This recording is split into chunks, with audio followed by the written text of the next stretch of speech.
মুসলমানদের সমাজে নেতৃত্ব হবে এমন নেতা যা বলবে। আমাদের দেশে যারা পলিটিক্স করে, বিভিন্ন দল গঠন করে, তারা বলে দল গঠন করছি দেশ চালানোর জন্য। আগের দলের মধ্যে এই জিনিসটা দেখাও তো, যে তুমি যেটা বলো বিদ্রোহ না করে সবাই সেটা মানে। যে ব্যক্তি বা যারা নিজেদের দলের ভেতরে নিজেদের ইমামত, সঠিক নেতৃত্ব, আনুগত্য প্রতিষ্ঠা করতে পারে না, এই ধরনের লোকরা কখনো একটি সমাজ বা রাষ্ট্রকে উন্নত বানাতে পারে না। আপনার অধীনস্থরাই তো আপনার সাথে বিদ্রোহ করে, আপনি বলেন একটা, তারা করে আরেকটা। কিন্তু রাসূলুল্লাহ বলেন সাল্লাল্লাহু আলাইহি ওয়াসাল্লাম একটি সোনালী রাষ্ট্র কেমনে গঠন করেছেন জানেন? আরে বাপরে বাপ, ওনার সাহাবীরা ছিলেন উন্মাদ। কেমন উন্মাদ, আবার ভুল বুঝিয়েন না। এমন উন্মাদ, রসুল যদি বলেছেন তো এখানে চলো, জীবন চলে যাবে, তো সেখানেই গিয়েছেন। জীবন চলে যাবে তো যাবে। রসুল বলেছেন ডানে, তারা গিয়েছেন ডানে। রসুল বলেছেন বামে, তারা গিয়েছেন বামে। রাসূলুল্লাহ সাল্লাল্লাহু আলাইহি ওয়াসাল্লাম এই ধরনের কিছু সাথী, এই রকমের কিছু লোক তৈরি করেছেন যারা কিনা তার নেতৃত্বের প্রতি পূর্ণাঙ্গ আনুগত্যশীল ছিলেন বলে এদেরকে নিয়ে তিনি একটি কল্যাণময় রাষ্ট্র গঠন করেছিলেন। কল্যাণময় রাষ্ট্র গঠনের জন্য আপনার সাথে থাকা অধীনস্থরা আপনার নেতৃত্বের প্রতি আনুগত্যশীল হওয়া লাগবে। আমার দেশে আনুগত্য আছে নাকি? কথা বলেন না কেন? গ্রুপিং আর গ্রুপিং, এই গ্রুপ ওই গ্রুপ, এই গ্রুপ ওই গ্রুপ। যারা আনুগত্য নিজেদের অধীনস্থদেরকে শেখাতে পারে না, এরা কোনোদিনও সমাজে সঠিক নেতৃত্ব দিতে পারবে না। নামাজ এমন এক ইবাদত যেটা আমাদেরকে নেতার প্রতি আনুগত্য শেখায়। আমার কথা কি বুঝতে পেরেছেন না কঠিন হয়ে যাচ্ছে? এক নামাজের ভিতরে কত কিছু, সুবহানাল্লাহ পড়েন। নামাজ আমাদেরকে ভুল নেতৃত্ব সংশোধন শেখায়। আপনাদের মসজিদের ইমাম সাহেব, তিনি নামাজ শুরু করেছেন, বলতেছেন আলহামদুলিল্লাহি রাব্বিল আলামিন আর রহমানির রহিম ইয়াকা না'বুদু ওয়া ইয়াকা নাস্তাইন। পিছনে আপনারা যারা আছেন, আপনারা কি চুপ থাকবেন নাকি? পেছন থেকে বলা হবে হুজুর ভুল করছেন, এখানে হবে মালিকি ইয়াউমিদ্দিন। ইমাম সাহেব সম্মানিত মানুষ হওয়া সত্ত্বেও ভুল করলে পিছন থেকে কোনো মুসল্লি ছাড় দেয়? তার মানে বোঝা গেল অন্ধ আনুগত্য করা যায় না। যেখানেই কেউ ভুল করবে, নামাজ যেভাবে আনুগত্য শেখায়, ঠিক তেমনি ভাবে অন্ধ আনুগত্য পরিহার করতেও শেখায়। যদি কেউ ভুল করে, সে যত বড় নেতা হোক, তার ভুল করলে তাই সেই ভুলটা ধরিয়ে দিতে হবে, প্রতিবাদ জানাতে হবে। বলেন তো এই শিক্ষাটা আমাদের সমাজে আছে নাকি? তার নেতা ভুল করলেও সঠিক আছে না নাই? সাদাকে সাদা, কালোকে কালো বলতে শিখুন, পরিচ্ছন্ন হন। যে ব্যক্তি ভুল করবে, সে যত বড় ব্যক্তিত্ব হোক, আপনাকে ভুলের জন্য তার ব্যাপারে কথা বলতেই হবে। যে ব্যক্তি সত্য কথা বলে না, আল্লাহর নবী বলেছেন আস-সাকিতু আনিল হাক্কি ফাহুয়া শাইতানুল আখরাস। যে সত্য বলা থেকে চুপ থাকে, এটা বুবা শয়তান। এটা কি শয়তান?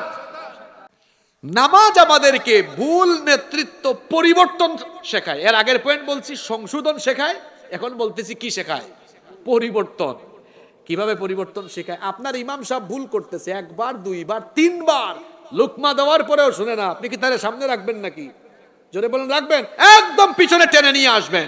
মুসলমানদের সমাজ এমন হবে, মুসলমানদের ইসলামের স্বার্থ বিরোধী কাজ সে করবে, বলবো, সাবধান করব, সতর্ক করব, তাও যদি ঠিক না হয়, ক্ষমতার চেয়ার থেকে টেনে হিচড়ে নামায় দিব।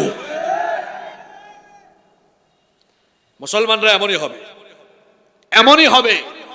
যেমনি করে তার নামাজে ইমাম সাহেব ভুল করলে বলতে বলতে শুধরায় না, আপনার ওখানে থাকা লাগবে না, নামেন। ঠিক তেমনি ভাবে আমার সমাজে কেউ নেতৃত্বের জায়গায় থেকে ভুল করলে সংশোধনী দেওয়া হবে, বলা হবে, আবার বলা হবে, আবার বলা হবে। ঠিক না হলে তাকে সেই জায়গা থেকে নামিয়ে দিতে। এই শিক্ষাটা নামাজে আছে না নাই? দেখছেন, নামাজ প্রতিষ্ঠা মানেই হলো দিন। কষ্ট হচ্ছে নাকি আপনাদের? একটু সবর করেন, 7-8 মিনিট শেষ হয়ে যাচ্ছে। নামাজ আমাদেরকে সবর শেখায়, সবর। সবর জোরে বলেন তো কি শেখায়? সবর। এই যে শীতকাল, ফজরের নামাজ আদায় করা কিন্তু এত সহজ না, এটা জিহাদের মতো কঠিন। এরপরে আসার পরে ফজরের নামাজটা বলেন তো সংক্ষিপ্ত না বড়? জোরে বলেন, ছোট না বড়? নামাজটা একটু লম্বা সময় হয়।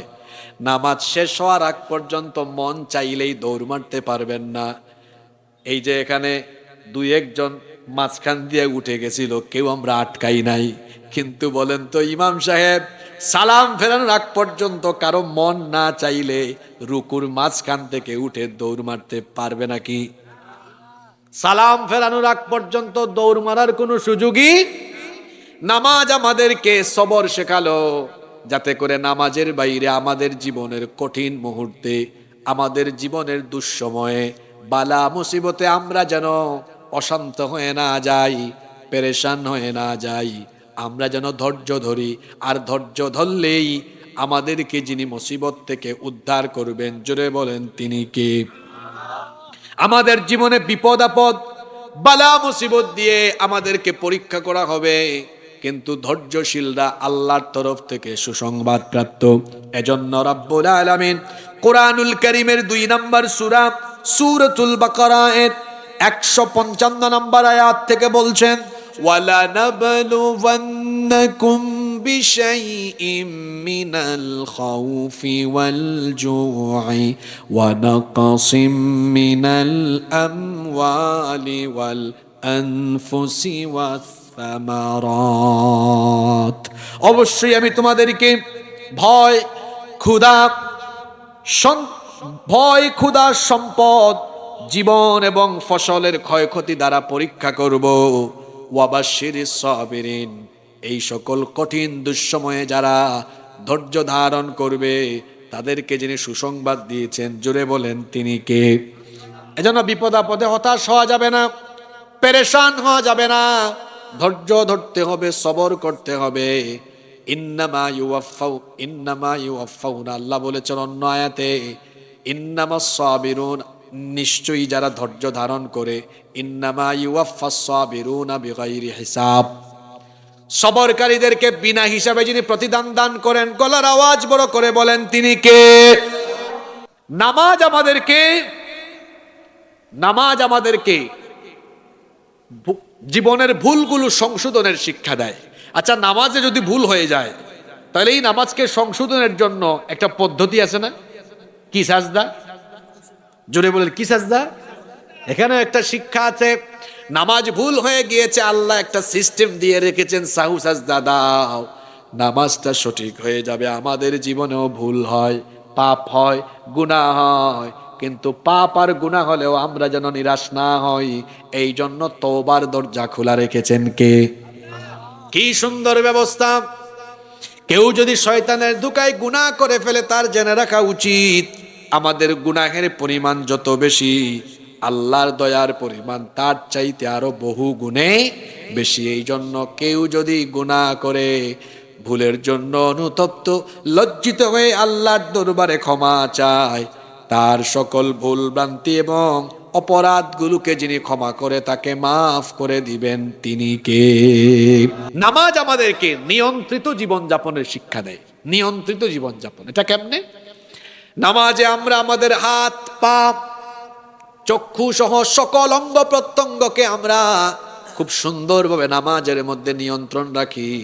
নামাজে হাত আমরা কেউ পিছন দিকে বাঁধি না, সামন দিকেই বাঁধি, কেউ বুকের উপরে, কেউ নাভির উপরে। তবে এটা নিয়ে কোনো ধরনের ভেজাল করবেন না। যার মন চায় বুকের উপরে বাঁধেন, যার মন চায় নাভির নিচে, নাভির উপরে বাঁধেন, এটা নিয়ে কোনো ভেজাল করা যাবে। আমার দেশে অনেকে এগুলো নিয়ে ভেজাল করে, ফিতনা করে। এগুলো নিয়ে খবরদার কখনো ফিতনা করবেন না। যার কাছে যে হাদিসটা ভালো মনে হয়, যেটা শক্তিশালী মনে হয়, সেটার উপরেই আমল করেন, ভেজাল করা যাবে। তো বলছিলাম, নিয়ন্ত্রিত জীবনযাপনের শিক্ষা কেমনে নামাজ দেয়। নামাজে তো আমরা কেউ দাঁড়িয়ে ডানে বামে তাকাই না, পেছনে তাকাই না, সাজদার দিকে দৃষ্টি নিবদ্ধ রাখি। ঠিক তেমনি ভাবে নামাজের বাইরে আমি আমার চক্ষুকে কোনো গুনাহের দিকে দিব না, এই শিক্ষা নামাজ আমাকে দিয়ে দিল। যেমনি করে নামাজে আমি হাত পা অঙ্গ প্রত্যঙ্গগুলোকে সঠিকভাবে আমি যেভাবে নাড়াচাড়া করি, ঠিক তেমনি ভাবে নামাজের বাইরে আমার হাত দিয়ে কারো ক্ষতি করব না, ইসলামের বিরুদ্ধে লেখালেখি করব না। দিনের ক্ষতি হয়, ইসলামের ক্ষতি হয় এমন কোনো কাজ আমার হাত পা দিয়ে হবে না, অঙ্গ প্রত্যঙ্গ দিয়ে হবে না। কারণ এইভাবে নিয়ন্ত্রিতভাবে জীবন যাপন করতে হবে। নামাজের মাধ্যমে এই শিক্ষা যিনি দিয়েছেন, জুড়ে বলেন তিনি কে? এক নামাজে কত কিছু। নামাজ প্রতিষ্ঠা মানেই তো পুরো দিন প্রতিষ্ঠা। নামাজ আমাদেরকে কুরআনময় সমাজ এবং জীবন গঠনের শিক্ষা দেয়। নামাজে কয়টা কিতাব থেকে তিলাওয়াত করা যায়? যারা বললেন না, আপনাদের কি কোনো কনফিউশন আছে নাকি? আপনারা কি আপনাদের এলাকায় শুনছেন নাকি যে কোনো হুজুর এভাবে নামাজ পড়ছে? আল্লাহু আকবার। عن أبي هريرة رضي الله عنه قال قال رسول الله صلى الله عليه وسلم। হাদিস শরীফ পড়া শুরু করছে, এরকম হয় নাকি? বরং নামাজ দাঁড়ালেই আলহামদুলিল্লাহি রাব্বিল আলামিন আর রহমানির রহিম মালিকি ইয়াউমিদ্দিন ইয়্যাকা না'বুদু ওয়া ইয়্যাকা নাস্তাঈন ইহদিনাস সিরাতাল মুস্তাকিম صراط الذين أنعمت عليهم غير المغضوب عليهم ولا الضالين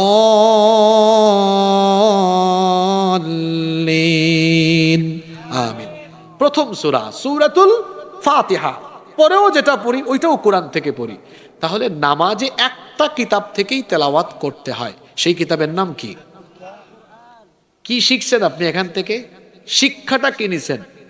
শিক্ষাটা হলো নামাজে যেমন এক কিতাব থেকেই তেলাওয়াত করতে হয়, নামাজের বাইরে আমার পরিবার, আমার সমাজ, আমার আদালত, আমার শিক্ষাঙ্গন, আমার অর্থনীতি, রাজনীতি যে কিতাবের আইন দিয়ে চলবে সেই কিতাবের নাম কি? এই শিক্ষাটা আমরা নিতে পারছি? যদি নিতে পারতাম তো আমাদের দেশের আদালতগুলো এখনো তো ব্রিটিশ পেনাল কোড দিয়ে চলে, এখনো ব্রিটিশদের তৈরি করা আইন দিয়ে চলে। অথচ ফৌজদারি, দেওয়ানি, দণ্ডবিধি, কোন অপরাধের কোন শাস্তি, এগুলা তো কোরআন শরীফে নাই। কপাল পুরা মুসলমান আল্লাহর দেওয়া আইন বাদ দিয়ে ওদের আইন গ্রহণ করেছে বলে তাদের কপাল খুলে নাই। এখন এই দেশ 54 বছর হয়েছে স্বাধীন হয়েছে, তার মধ্যে 32 বছর দুই আন্টি দেশ চালাইছেন, আর বাকি 22 বছর অনেক কাকু চাচারা। আমার বাড়ি সিলেটে, আমাদের এলাকায় চাচাকে কাকু বলে, অনেক এলাকায় চাচা বলে, জেঠা বলে। আপনারা কি বলেন গো? হ্যাঁ, কাকু বলে নাকি? আপনাদের ভাষা তো অনেক সুন্দর, অনেক সুন্দর ভাষা আপনাদের। চাচা বলে, ঠিক আছে। তো 22 বছর অনেক চাচা মিল্লা জিল্লা, আর 32 বছর কয় আন্টি। 54 বছরের মধ্যে নারীরা দেশ চালাইছেন কত বছর? আবার এই আন্টিদের হাতে এত ক্ষমতা ছিল, আন্টিরাই বিরোধী দলীয় নেতা, প্রধানমন্ত্রী, আবার আন্টি স্পিকার, এই আন্টিরাই আবার স্বরাষ্ট্র, পররাষ্ট্র, শিক্ষামন্ত্রী। এরকম আন্টিদের হাতে একটানা সব ক্ষমতা ছিল কি ছিল না? আন্টিরা এত ক্ষমতা পাইছে, তাও কি দেশে নারী ধর্ষণ, নারী নিপীড়ন, নির্যাতন বন্ধ করতে পেরেছে? উল্টা আরো বেড়েছে। আর ওই কাকুদের আরো 22 বছর এই 32-এর সাথে মিলায় দেন, 54 বছর। এই কাকুরা আর আন্টিরা সবাই দেশ চালাইছেন আল্লাহর আইনে না মানুষের আইনে? মানুষের আইনে দেশ চালানোর ফলে কি হলো? নারীদের কথাই বলছিলাম, ধরেন নারীর অধিকার কি প্রতিষ্ঠা হয়ে গিয়েছে? গত রমজান মাসেও তো ওই বাগুড়ায় এটা ছোট্ট মেয়ে আসিয়া, এক পরিবারের 3 নরপিশাচ আমার এই বোনটির উপর পাশবিকতা চালিয়েছে। 4-5 দিন হাসপাতালে থেকে খুব কষ্ট পেয়ে দুনিয়া থেকে চলে গিয়েছে। কবর হলো, কবরে ঘাসও উঠে গেল, এত মাস হয়ে গেল, তার ধর্ষণকারীদের এখনো কোনো বিচার। কথা বলেন না কেন? আদালতে কার আইন? যারা বলে না এরা কি কোনো কথা বলবে না? আদালতে কার আইন? এ কেমন আইন গো, যে আইন থাকার ফলে ধর্ষিতা কবরে গিয়ে কবরে ঘাস উঠে, আর ধর্ষক বেঁচে থাকে, এই আইনের মুখে আমি জুতা নিক্ষেপ করি। যদি সেখানে আল্লাহ আর কোরআনের আইন থাকতো, ধর্ষকের শাস্তি এই কিতাবে কি বলা আছে? রজম, লাইভ মৃত্যুদণ্ড, লাইভ।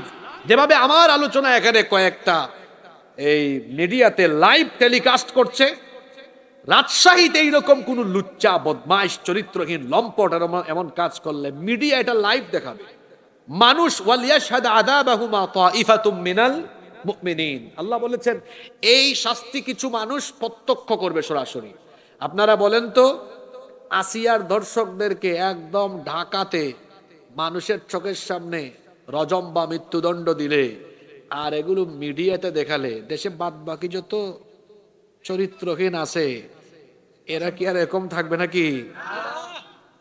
এখন আপনারা বলেন নারী অধিকার, শুধু নারী অধিকার না, চুরি ডাকাতি ছিনতাই রাহাজানি অপহরণ, এখন বাংলাদেশে ডাকাতি বাড়ছে, রাতে ডাকাতি হয়।